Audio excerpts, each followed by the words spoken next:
So Revelations chapter 18. Revelations chapter 18, verse 4.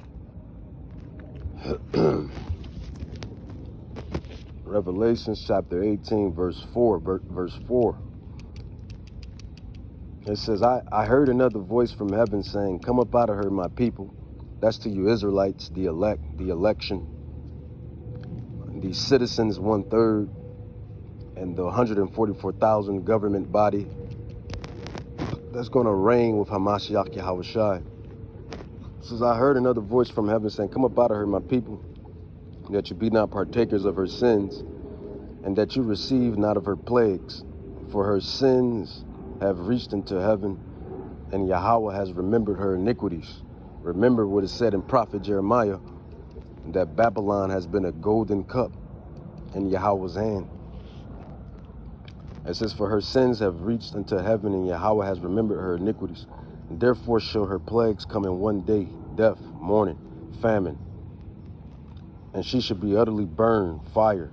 For strong is Yahweh, Bahashem Yahushai, who judge her. And the kings of the earth, these other nations, these heathen nations, these Gentile nations, Russia, North Korea, Iran, Pakistan, Afghanistan, Iraq, etc. And the kings of the earth who have committed, I take that back. Those are kings of the earth, but it's not talking about them, because these kings will be allies. So UN, the United Nations, Canada,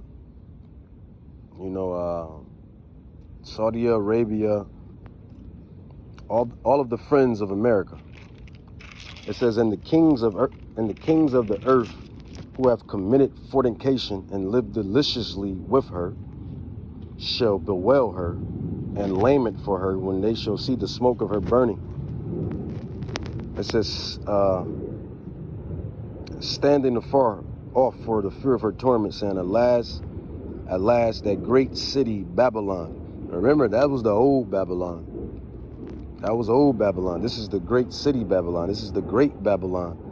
That mighty city, which is America. For in 1 hour, Yahweh is going to cause these nations. I don't know if it's China. I don't know. Well, we believe it's Russia. China, Russia, North Korea. It's probably between China and Russia.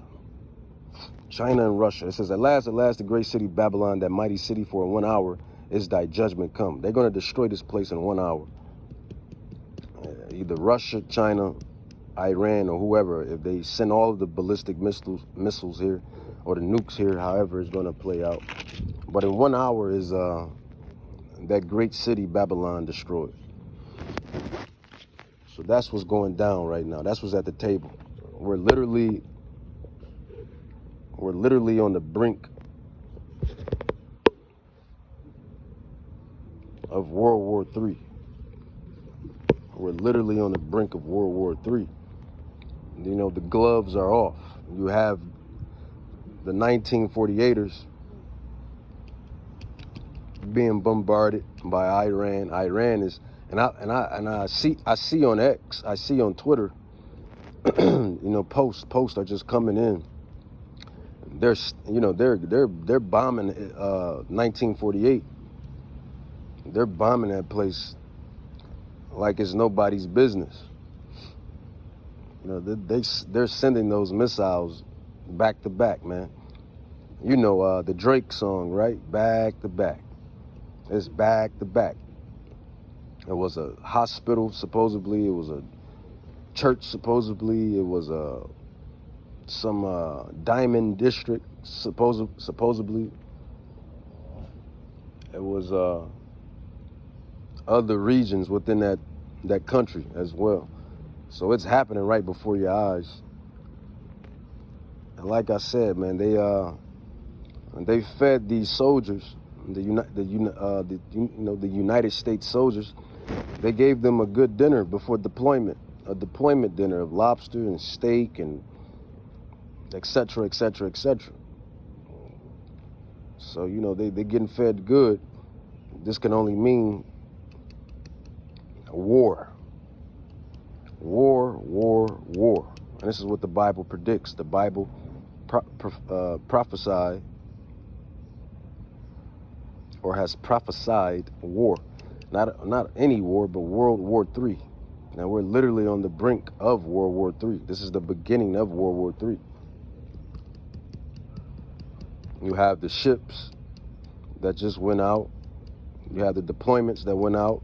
You have Trump supposedly landed out of the doomsday plane, some mega doomsday plane, or they were flying the mega doomsday plane or something along those measures.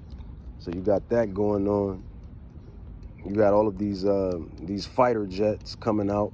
So he's strutting, he's strutting his stuff, so to speak. America is strutting their stuff and lining everything up. So it's going to happen. It's prophesied to happen. It's going to happen. And like I said, he's stuck between he's stuck in a difficult spot to continue peace or to cash out on those wolf tickets.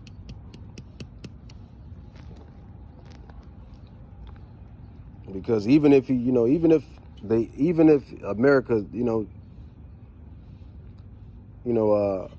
even if Yahweh say, or because you got to understand who controls everything. Let's grab that Daniel 4:7. You got to understand who controls all of this anyway. Daniel 4:7. Daniel, prophet Daniel. Daniel. Daniel,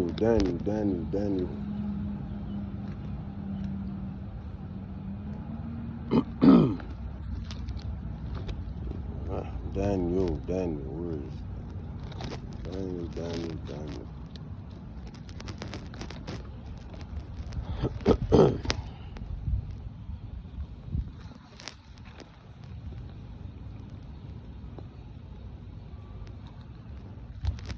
I gotta get some tags so I can just flip right to the scroll books instead of having what's the name. Bear with me. Daniel 7.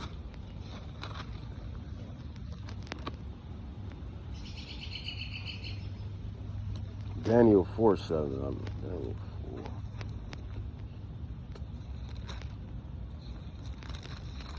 4. Daniel 4.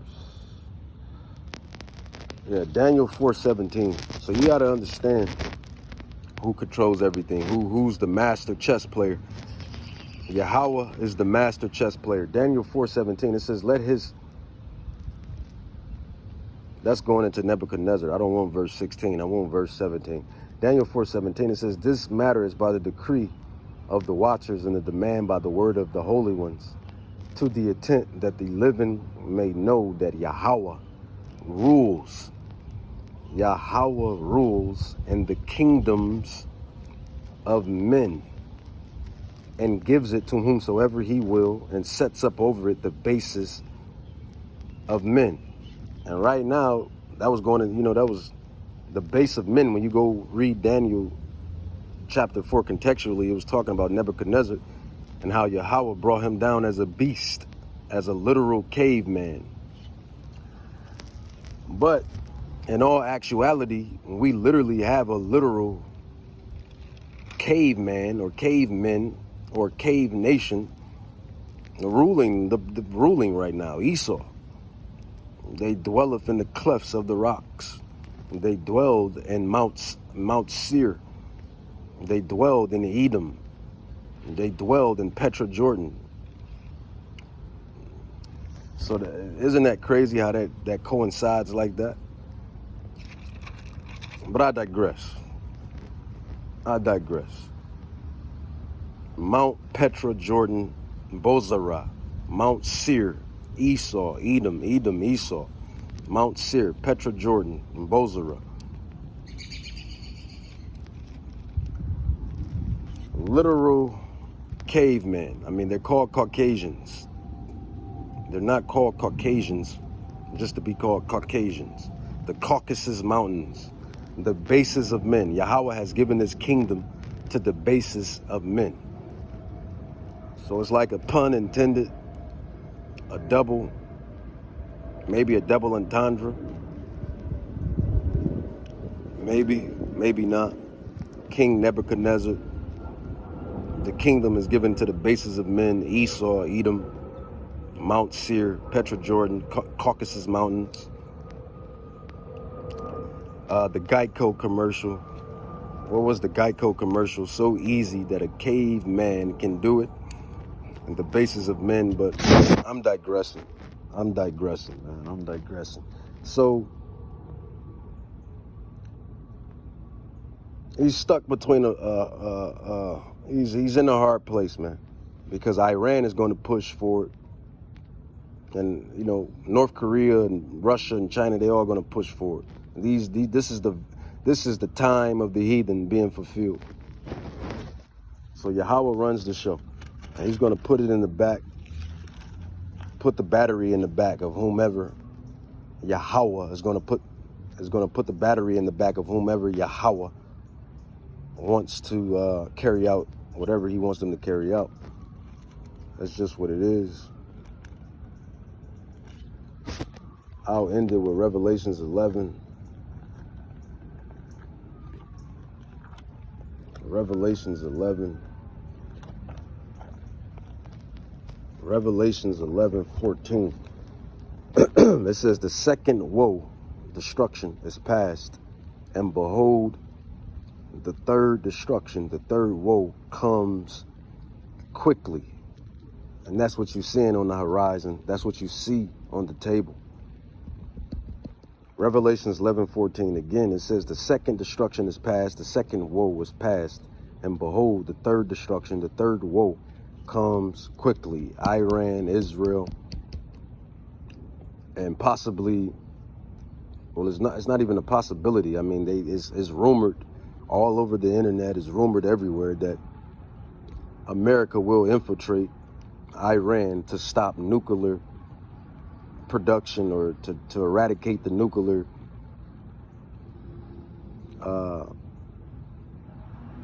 facilities that they have,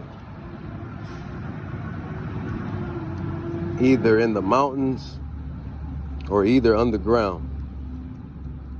So that's what's on the horizon. It's supposed to happen in the next 2 weeks, the next 1 week, however, whatever Yahweh is going to do to make this thing happen. With that, I want to say, Kol Halam La Yahweh, Bahashem Yahweh Shai, Bahashem Rakat Kadash, Barakata Yahweh, Barakata Yahweh Shai, Barakata Yahweh, Barakata Yahweh Shai. Prophecy, prophecy, prophecy.